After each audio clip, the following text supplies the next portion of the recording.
that is much awaited. It is the last beautiful long weekend in the middle of summer. Let's get into some things.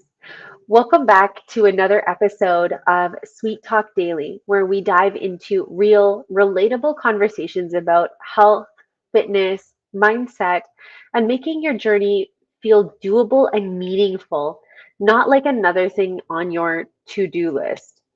And today I want to talk to you about something that I believe is actually the game changer in terms of long results and sanity. Why making your wellness plan work for your lifestyle, not against it, is the only way to make it sustainable. If you've ever said, I'll start when I'm busy, I just need to get my life in order first, I can't stick to anything, then girl, you are not alone. Let's unpack this together. Let's start with the real truth that most people don't talk about. Life does not get less hectic. You just get better at navigating it. Why why does this keep us stuck? These are the most common struggles that I see, and maybe you can relate. Trying to follow a plan that worked for someone else, but not for your unique lifestyle.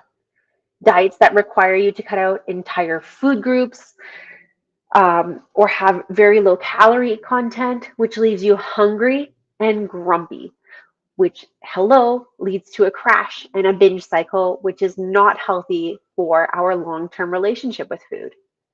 Fitness routines that take 90 minutes in the gym when you only really have 20 minutes perhaps between meetings or breastfeeding or after school pickups. And worst of all, feeling like you can't do it perfectly, then why even try? A 2017 study in the Journal of Behavioral Medicine found that perceived flexibility and autonomy in wellness routines were key predictors of long term adherence and better results. AKA, if it doesn't work for your life, it's not going to work long term, period.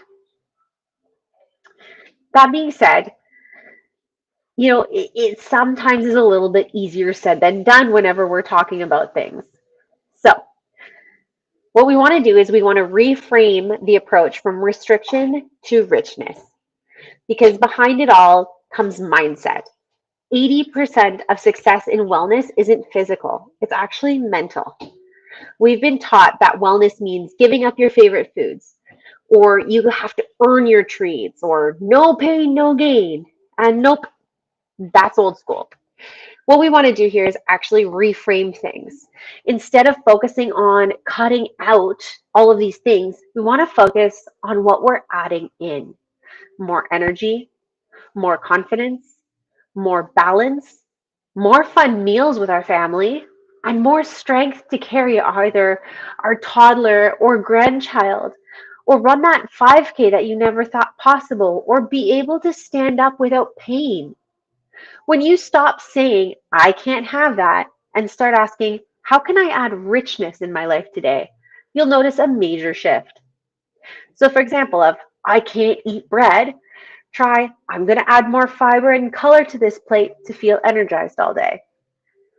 In 2020, a review in the journal Nutrients emphasized that the long term benefits of positive framing in nutrition, aka what we just did, actually showed that focusing on nutrient rich, enjoyable foods led to greater adherence, meaning following your program, and lower rates of overeating and potential other cycles. So, pardon me, what we're getting at here is that we want to make wellness fit you, fit your lifestyle. It's not one size fits all, which is why you've seen a major change from people going and doing generic programs to a lot of people getting their own coaches. You don't need to lift weights 6 days a week. You don't need to run marathons unless you want to. You don't have to join a generic boot camp to be fit. You just need to move your body consistently in ways that feel good and match your current season of life. What my 20-year-old client and what my 50-year-old client do are drastically different sometimes. However, sometimes they're the same. Okay? Here are a few ways to make it work for you in particular. If you have 10 minutes, you can try a banded glute workout in your living room. If you're wearing a baby or nursing, do breath work or walking meditation. If you're feeling sore or inflamed from an autoimmune condition or an injury, prioritize mobility and recovery. If you hate the gym, great.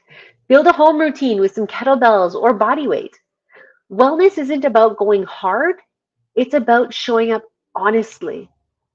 The American College of Sports Medicine recommends that people get at least 150 minutes of moderate movement per week. That is only 21 minutes a day. That's one episode of a show. I'm sure we can all find something in there. In other words, 20 minutes of our day is less than 2% of our day.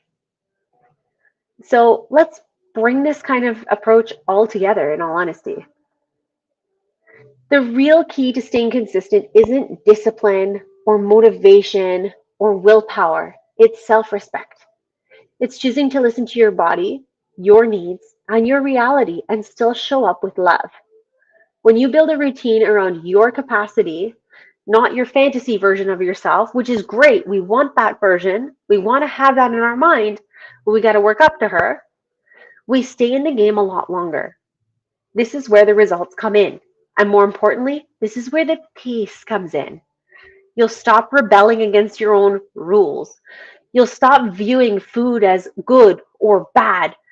Stop seeing fitness as a punishment and start becoming someone who trusts herself again from the inside out.